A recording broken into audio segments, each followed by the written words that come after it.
Réfléchissez-y. Repensez au moment de votre vie où vous avez le plus souffert. Très probablement, au fond, il y avait une chose. Vous attendiez quelque chose de quelqu'un, de l'approbation, de l'attention, de l'amour, et vous ne l'avez pas obtenu. Carl Jung a donné un nom très clair à ce phénomène, la mendicité affective, et il disait « Le jour où vous lâcherez prise, le cours de votre vie changera ». Regardez cette vidéo jusqu'au bout, car ce dont nous allons parler aujourd'hui explique pourquoi les choses se répètent toujours de la même manière. La plupart d'entre nous l'avons réalisé à un moment ou un autre. Nous cherchons quelque chose dans le regard de quelqu'un sans savoir exactement quoi. Parfois c'est un regard, parfois une simple phrase, parfois une simple question comme « ça va ». Et quand nous ne recevons pas ce regard, cette phrase, cette question, une étrange douleur s'installe en nous. C'est comme s'il manquait quelque chose, comme si une porte s'était fermée et que la clé était entre les mains de quelqu'un d'autre. C'est précisément là que Jung intervient et nous révèle une vérité à la fois naïve et brutale. Ce que vous cherchez à l'extérieur est en réalité quelque chose qui s'est déjà perdu à l'intérieur. À la première écoute, la plupart d'entre nous protestent. Non, je veux juste un peu d'attention, c'est tout. Mais Jung connaît aussi cette objection. Car reconnaître ce vide implique d'abord d'en admettre l'existence. Et ce n'est pas chose facile. Alors, d'où vient ce vide? Pour l'expliquer, Jung nous ramène à notre enfance. Enfant, nous avions tous un besoin. Être vu, être entendu, recevoir ce message. Tu es important ici. Certains d'entre nous l'ont reçu, mais sous condition. Je t'aimerai si tu es sage. Je serai fier de toi si tu réussis. Ne pleure pas. Les adultes ne pleurent pas. Ces phrases semblent anodines, mais lorsqu'elles s'imprègnent dans l'esprit d'un enfant, elles laissent une empreinte profonde. En grandissant, ces empreintes deviennent des croyances. L'amour est quelque chose qui se mérite. Une fois cette croyance ancrée, nous percevons le reste de notre vie à travers ce prisme. Nous abordons chaque relation, chaque amitié, chaque environnement avec cette question. Dois-je aussi mériter l'amour ici? Sans nous en rendre compte, nous vivons constamment en mode test. Le concept d'ombre de Jung prend tout son sens ici. L'ombre n'est pas notre côté obscur, mais simplement tout ce que nous refoulons, ignorons et rejetons en disant « cela ne fait pas partie de moi ».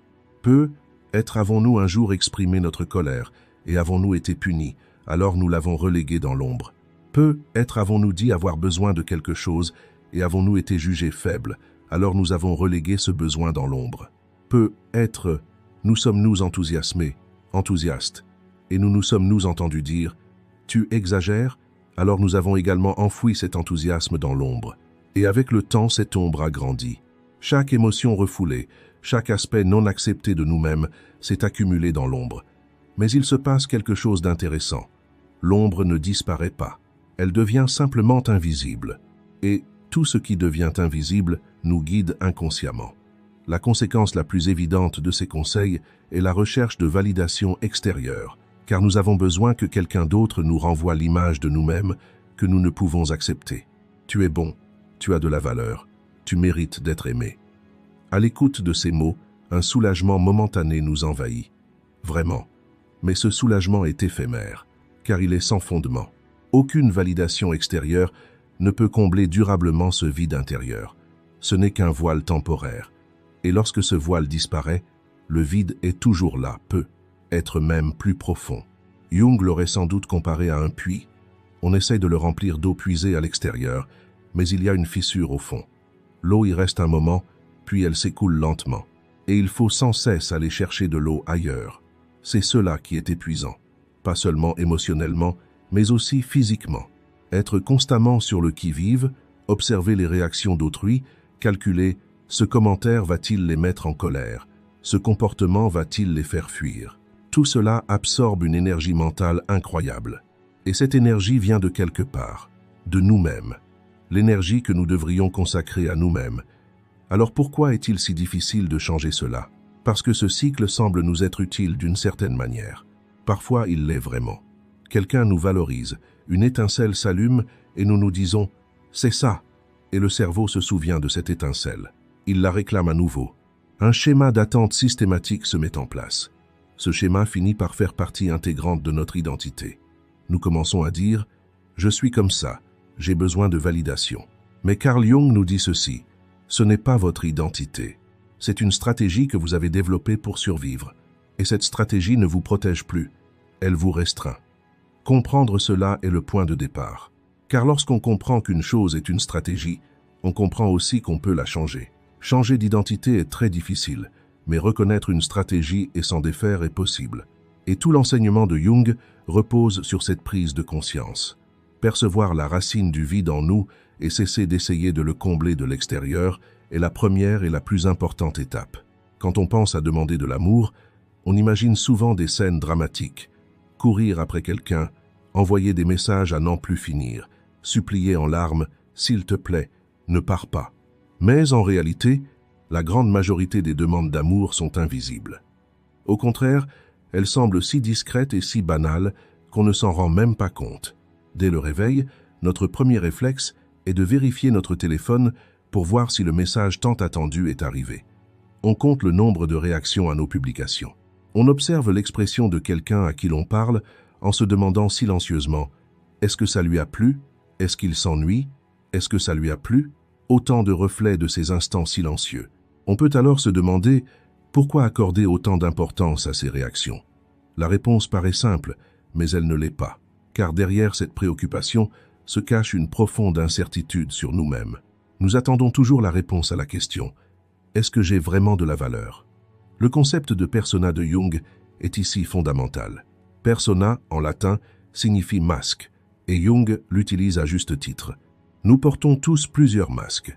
Un masque à la maison, un autre avec nos amis. Ces masques ne sont pas entièrement factices. Dans une certaine mesure, nous y retrouvons une part de nous-mêmes. Mais le problème, c'est que lorsque nous portons ce masque trop souvent et trop longtemps, nous commençons à oublier qui nous sommes vraiment. Et lorsque cet oubli s'installe, l'image que nous renvoyons aux autres devient de plus en plus importante. Car si nous ne connaissons même plus notre vrai visage, l'approbation extérieure devient notre seul point de repère. Quelqu'un nous dit des choses blessantes, nous fait une critique injuste ou se montre inutilement désagréable.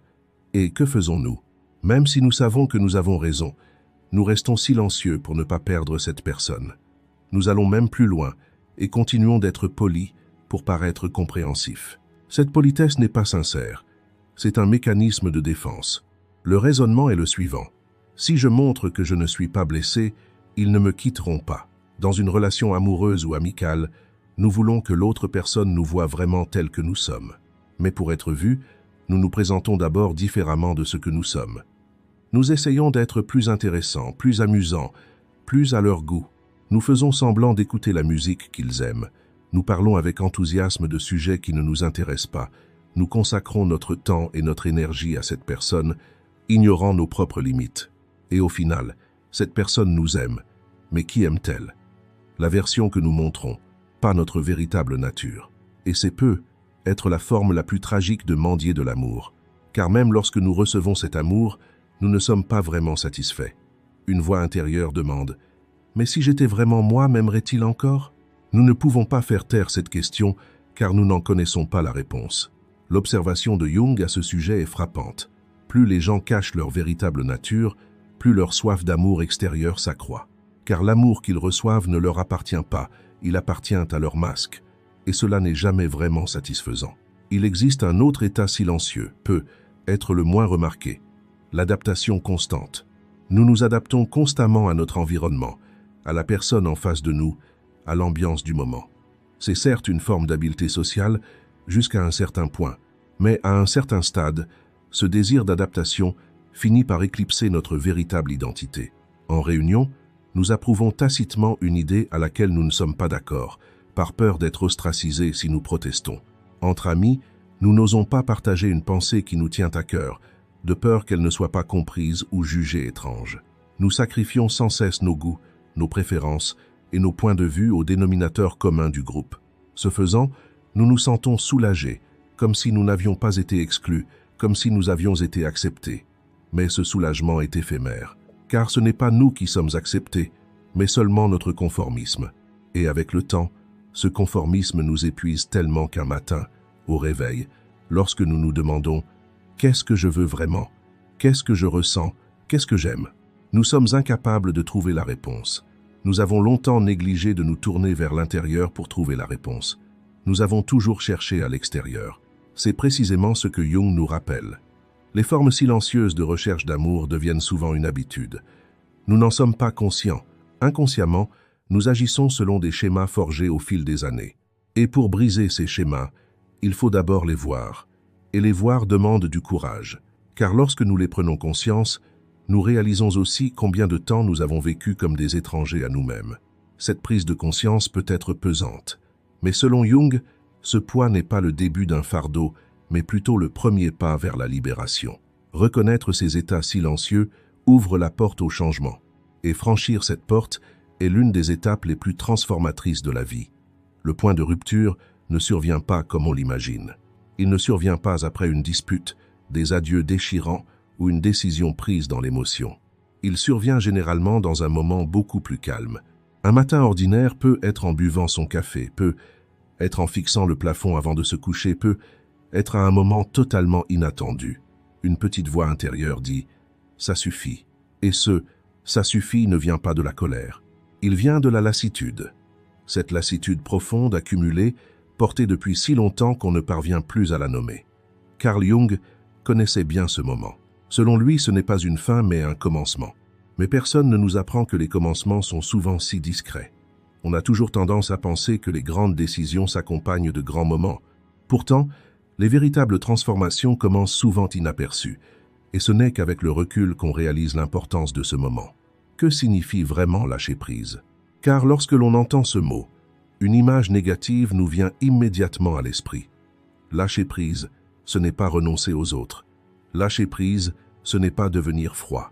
Lâcher prise ne signifie pas se désintéresser de qui que ce soit, ni rompre les relations. Il est essentiel de clarifier ce malentendu, car beaucoup se braquent lorsqu'ils entendent ce terme. Ils disent « Je ne dis pas que je me fiche des gens, je veux juste un peu d'attention ». Ils ont raison, mais pour Jung, lâcher prise ne signifie pas renoncer à cette attention. Il s'agit de ne plus considérer la réaction, l'approbation et l'attention de l'autre comme la mesure de notre propre valeur. La différence est subtile, mais fondamentale. On peut aimer quelqu'un, et son attention peut nous faire du bien. C'est parfaitement naturel. Mais lorsqu'on cesse de se sentir inutile quand cette attention ne vient pas, c'est là qu'on réalise que quelque chose a changé. Et ce changement, c'est le véritable sens du lâcher-prise. Alors comment y parvenir? Selon Jung, ce processus commence par la prise de conscience. Observer les schémas qui se répètent dans nos vies.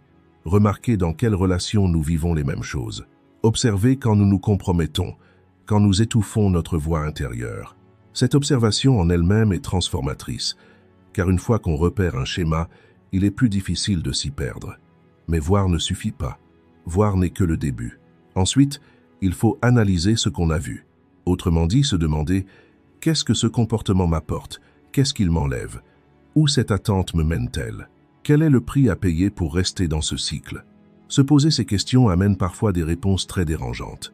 On peut se rendre compte que, pendant des années, on a dépensé de l'énergie pour quelqu'un qui ne nous a jamais rendu l'appareil. On peut se rendre compte que on a tellement compromis notre identité pour être aimé qu'on ne sait plus vraiment qui on est. Ces réponses sont lourdes, mais ce poids n'est pas une punition. C'est le fait de nommer quelque chose qu'on a porté si longtemps. Et ce qui est nommé a désormais un peu moins de pouvoir sur nous. Lâcher prise implique aussi d'accepter l'incertitude. Car lorsqu'on se détache de la validation extérieure, on ressent un vide intérieur pendant un certain temps. Ce vide est inconfortable. Parfois, c'est tellement inconfortable qu'on est tenté de retomber dans ses vieilles habitudes. On se dit « au moins je savais à quoi m'attendre ». Ce sentiment est très familier et très humain. Mais Jung affirme que le vide n'est pas un manque. Ce vide est la libération d'un espace longtemps occupé. Et à mesure que cet espace reste vide, des éléments intérieurs commencent progressivement à le remplir. Votre propre voix, vos propres valeurs, vos propres jugements. Ils semblent faibles au début, car ils ont été refoulés pendant si longtemps. Mais ils se renforcent avec le temps. Il faut aussi parler de ceci. Lâcher prise n'est pas une décision ponctuelle, c'est une idée reçue. On se dit, c'est décidé, j'ai lâché prise, c'est fini. Et quelques jours plus tard, le vieux schéma ressurgit. C'est normal. Ce n'est pas un échec. Les vieilles habitudes sont tenaces parce qu'elles ont été renforcées pendant des années. Le cerveau préfère ce qui lui est familier. Ce n'est pas un choix, c'est un mécanisme. Par conséquent, lâcher prise exige une prise de conscience constamment renouvelée, un peu plus profonde à chaque fois, un peu plus intérieure à chaque fois, et un peu plus de confiance en sa propre voix à chaque fois. L'une des observations les plus pertinentes de Jung à ce sujet est que lorsque les gens commencent à se détacher de la validation extérieure, ils éprouvent d'abord une résistance. Le mot individualisation peut paraître un peu technique, voire froid, à première vue. Pourtant, lorsque Jung a introduit ce concept, il entendait quelque chose d'incroyablement chaleureux et profondément humain, un retour à soi. Autrement dit, s'arrêter à un certain moment de sa vie et se défaire de tous ses comportements acquis, de ses rôles endossés et de ses attentes subies pour découvrir qui l'on est vraiment. Cette définition semble simple, mais en y réfléchissant, on en perçoit toute la profondeur, car la plupart d'entre nous pensent savoir qui ils sont. Mais quelle part de ce que nous savons nous appartient réellement et quelle part nous a été imposée? Dans quelle mesure le rôle que notre famille nous a assigné nous a-t-il façonné? À quel moment le modèle social de la réussite a-t-il occulté nos propres choix? Dans quelle mesure les attentes de notre entourage ont-elles obscurci nos véritables désirs? Se poser ces questions est la première et la plus importante étape du chemin vers l'individuation. Et ces questions ne restent pas sans réponse. Il faut simplement du temps pour trouver les réponses. Selon Jung, l'individuation n'est pas une destination, mais un processus. Il ne s'agit pas d'un état final, mais d'un cheminement continu. Et savez-vous où se situe la partie la plus difficile de ce cheminement? Affronter son ombre. Au chapitre 1, nous avons parlé de l'ombre. Mais ici, il nous faut creuser un peu plus, car l'ombre se présente inévitablement à nous lors du processus d'individuation. L'ombre ne représente pas seulement nos mauvais côtés, mais littéralement tous les aspects de nous-mêmes que nous nions. Refusons-nous d'admettre que nous sommes trop ambitieux, car l'ambition nous a été présentée de manière négative. Nions-nous pas notre profonde solitude, car nous la considérons comme une faiblesse. Refoulons-nous notre désir d'être différents des autres, car la différence nous a, à un moment donné, exclus. Tout cela s'accumule dans l'ombre. Et dans le processus d'individuation, il est nécessaire de prendre conscience de cette accumulation, de l'accueillir, de l'accepter sans jugement. Ce processus est parfois véritablement éprouvant, car ce que nous cachons dans l'ombre est souvent intimement lié à des souvenirs douloureux, à des sentiments de honte et à la peur du rejet. Regarder ces choses en face, c'est les revivre. Mais Jung affirme, revivre cette souffrance ne vous enferme pas à nouveau dans cette douleur. Au contraire, c'est comme une plaie ouverte depuis longtemps qui se referme enfin. C'est douloureux, certes, mais cela guérit. Un autre aspect important de l'individuation est le suivant. Ce cheminement ne vous sépare pas des autres. Au contraire, il transforme la qualité de vos relations. Si vous ne savez pas qui vous êtes, chaque relation devient une sorte de recherche dans un miroir. Vous observez les réactions de l'autre, comme pour lui dire « montrez-moi qui je suis ». Mais lorsque vous établissez une base solide en vous-même, cette recherche change. Vous ne cherchez plus à savoir qui vous êtes. Vous regardez plutôt en disant « je le sais déjà, alors qui êtes-vous » Et cette perspective transforme fondamentalement les relations. Moins de besoins, plus de choix. Moins de peur, plus de liberté. Un autre point essentiel du concept d'individuation de Jung est que ce processus n'est pas linéaire. Autrement dit, votre progression n'est pas en ligne droite. Parfois, on a l'impression d'avancer, parfois de reculer. Parfois, on croit avoir surmonté un problème, puis il réapparaît sous une autre forme. Cela ne signifie pas que le processus est interrompu. Cela signifie qu'il s'approfondit. C'est un cheminement en spirale. À chaque étape, on arrive au même point, mais chaque fois un peu plus profondément, un peu plus clairement. Et à mesure que cette clarté s'accumule, on réalise que notre perspective sur la vie change progressivement. Ce qui nous bouleversait autrefois ne nous ébranle plus autant. Un mot qui nous obsédait pendant des jours nous passe désormais sous le nez. Ce changement ne nous rend pas insensibles. Ne vous méprenez pas. Au contraire, on peut devenir plus sensible. Mais on commence à percevoir plus clairement la différence entre ressentir et être emporté par l'émotion. La manifestation extérieure du processus d'individuation est également remarquable. Jung l'a observé et l'a exprimé ainsi. Les personnes qui se constituent une base solide attirent celles qui les entourent. Il ne s'agit pas d'une performance, mais d'une authenticité. Parce que l'authenticité est un sentiment que l'on ressent consciemment ou inconsciemment. On sent qu'une personne est elle-même, sans chercher à prouver quoi que ce soit, sans rechercher l'approbation d'autrui. Et cet état procure un sentiment de soulagement à son entourage. Ce sentiment de ne pas avoir besoin d'être quelqu'un d'autre pour être avec cette personne est extrêmement précieux.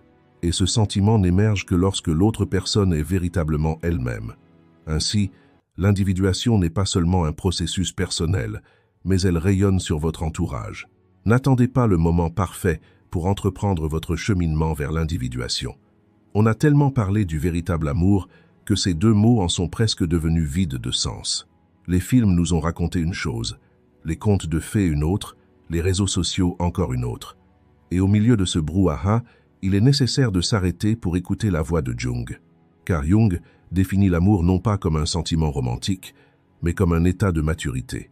Cette distinction peut paraître subtile, mais elle change fondamentalement notre perspective sur la vie. Parlons-en d'abord. La plupart d'entre nous avons appris à connaître l'amour à travers le prisme du besoin. Besoin de la présence de quelqu'un, besoin de son approbation, sentiment d'incomplétude en son absence.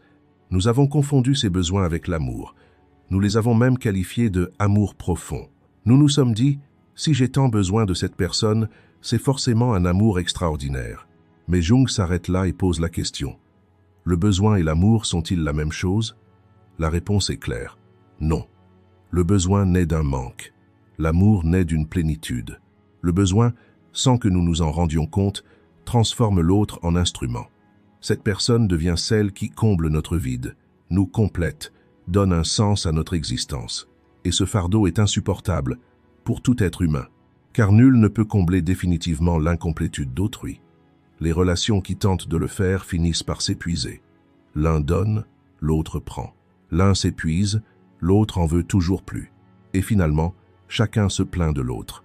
La description que fait Jung de deux êtres complets qui se rencontrent s'oppose frontalement à ce cycle. Par deux êtres complets, il n'entend pas des individus sans défaut ni problème. Il entend des personnes qui ont bâti leur propre équilibre intérieur, qui ne dépendent pas de l'approbation d'autrui et qui peuvent exister de manière indépendante. Lorsque ces deux êtres se rencontrent, la relation cesse d'être un contrat de nécessité. Elle devient un choix. Ce n'est pas « je veux être avec toi parce que je t'aime », je dois être avec toi parce que je ne peux pas vivre sans toi. Et cette différence se reflète à chaque instant de la relation. Elle se reflète dans les disputes, les silences, les séparations et les retrouvailles. L'une des caractéristiques les plus marquantes du véritable amour est le respect de la liberté. Jung le souligne à maintes reprises. Voir la personne qu'on aime telle qu'elle est, sans chercher à la modeler selon ses besoins. Cela paraît simple, mais en pratique, c'est extrêmement difficile. Car tenter de changer quelqu'un qu'on aime n'est souvent pas motivé par le désir de son bien, mais par la peur que ce changement nous rassure. C'est le raisonnement qui consiste à se dire « s'il était comme ça, je me sentirais plus en sécurité ». Prendre conscience de cette différence exige une introspection très honnête. Une autre dimension du véritable amour est la suivante. Être reconnaissant de la présence de l'autre, tout en étant capable de supporter son absence. Je sais que cela peut paraître dur. Mais ce que Jung veut dire, c'est que si le départ de quelqu'un vous anéantit, c'est que vous vous êtes perdu quelque part dans cette relation. Il y a une différence entre être anéanti et être profondément triste. La tristesse est humaine, même une tristesse profonde est tout à fait naturelle. Mais être anéanti, c'est dire devenir incapable de fonctionner sans cette personne, c'est autre chose. C'est un signe de dépendance et non d'amour. Et les relations fondées sur la dépendance, aussi solides qu'elles paraissent, sont fragiles au fond. Il nous faut maintenant aborder ce point. Comment reconnaître le véritable amour? Selon Jung, le véritable amour naît de la volonté de vous voir tel que vous êtes. Il s'intéresse à votre réalité, non à votre apparence. Il perçoit vos forces comme vos faiblesses, et pourtant, il choisit de vous soutenir. Ce choix n'est pas une acceptation aveugle, mais une préférence consciente. C'est choisir de dire « Je connais cette personne avec ses défauts, ses contradictions, ses problèmes non résolus, et pourtant je valorise cette relation. » Pour ressentir cela, il faut d'abord commencer par s'aimer soi-même de cette façon. S'apprécier malgré ses défauts, ses contradictions et ses problèmes non résolus. Cet amour de soi est souvent mal compris. S'aimer soi-même, ce n'est pas croire que tout est parfait. S'aimer soi-même, c'est apprendre à vivre avec ses imperfections. C'est adoucir sa critique intérieure, aussi dure soit-elle. Au lieu de se dire « je ne suis pas assez bien », il s'agit de se dire « je progresse et c'est suffisant ». Lorsque vous intégrez cela, la qualité de l'amour que vous attendez des autres change. Vous ne souhaitez plus qu'ils vous complètent, mais qu'ils vous accompagnent. Et cette attente est bien plus saine et bien plus réaliste. L'une des observations les plus profondes de Jung sur le véritable amour est la suivante. Mieux vous vous connaissez, plus vous percevez les autres avec réalisme. Autrement dit, plus vous affrontez votre propre part d'ombre, moins vous la projetez sur autrui. La projection consiste à voir chez les autres ce que nous n'avons pas accepté en nous-mêmes. Lorsque nous ignorons notre propre colère, nous qualifions l'autre de colérique. Lorsque nous refoulons notre propre vulnérabilité, nous devenons mal à l'aise face à celle des autres. Carl Jung disait « On ne peut éclairer les autres sans d'abord éclairer soi-même ». Cette phrase peut sembler un adage banal au premier abord, mais lorsqu'on y réfléchit vraiment, on ressent un changement intérieur, car elle signifie essentiellement « Tant que l'on n'est pas honnête avec soi-même, chaque relation que l'on tisse avec autrui reste une performance. Le moment où l'on cesse de mendier de l'amour est précisément celui où cette performance prend fin. Et lorsque ce moment arrive, la plupart des gens le vivent comme une rupture brutale, comme s'ils perdaient quelque chose. Pourtant, ce moment est en réalité comme se libérer d'un lourd fardeau porté pendant des années. Silencieux, léger et étrangement libérateur. C'est le moment où, pour la première fois, nous sommes vraiment honnêtes avec nous-mêmes. C'est le moment où l'on peut dire « Même s'il ne m'aime pas, je suis là, j'existe et je suis suffisant ». Cette prise de conscience ne survient généralement pas soudainement au milieu de la nuit. Parfois, elle survient après des années de cheminement, des dizaines de déceptions, et le même cycle relationnel qui se répète inlassablement un matin au réveil, silencieusement. Et dans ce silence, on sent quelque chose changer. À partir de ce moment, tout commence à changer lentement mais définitivement. Ce changement ne peut être pas immédiatement perceptible de l'extérieur. Mais pour celui qui le vit de l'intérieur, tout est différent. Vos décisions changent. Vous n'agissez plus en fonction de la question « Vont-ils aimer ? Vont-ils approuver ?» mais plutôt « Est-ce vraiment juste pour moi ?» Les relations que vous tissez changent. Vous n'êtes plus là pour faire vos preuves, mais pour créer un lien authentique. Même votre réveil matinal change. La petite voix anxieuse qui résonnait dans votre tête avant que la journée ne commence laisse progressivement place à une autre. Une voix plus calme, plus ancrée, plus authentique, car vous n'agissez plus par manque, mais par plénitude. En psychologie jungienne, on appelle cela l'intégration. Reconnaître son ombre, comprendre ses faiblesses au lieu de les rejeter, commencer à s'accepter tel que l'on est. Ce n'est pas un processus facile. C'est un cheminement inconfortable, éprouvant et parfois très solitaire. Mais ceux qui entreprennent ce voyage réalisent à un moment donné que l'approbation, l'amour, la compréhension et l'acceptation qu'ils cherchaient à l'extérieur étaient en réalité toujours en eux. C'était juste sous ces vieilles couches de peur qui les empêchaient d'y parvenir. Cette transformation n'a rien de miraculeux. Elle est silencieuse, intérieure et réelle. Personne ne vous félicitera pour ce changement. Personne ne vous dira « Tu as tellement évolué » parce que vous avez changé. Et quand on change, tout ce qui nous entoure se transforme inévitablement. Si cette vidéo vous a touché, ne serait-ce qu'avec une seule phrase, si elle a résonné en vous, vous pourriez envisager de vous abonner à notre chaîne. Peut-être avez-vous pensé en la regardant, mais ce n'est pas si simple. Et vous avez raison, ce n'est jamais facile. Jung ne disait pas cela non plus. Au contraire, il disait « Le voyage le plus difficile est celui vers soi-même. Trébucher, reculer, parfois revenir au point de départ, c'est normal sur ce chemin. L'important est de ne pas se perdre, de préserver cette petite promesse que vous vous êtes faite, cette détermination silencieuse, car la transformation ne se produit pas en un instant, mais par l'accumulation de petites décisions prises chaque jour. En étant un peu plus honnête avec vous-même aujourd'hui, vous vous sentirez un peu plus libre demain. Et avec le temps, en y repensant, vous comprendrez combien ce premier pas était précieux. Vous n'êtes pas seul dans cette aventure. Cette vidéo est maintenant terminée.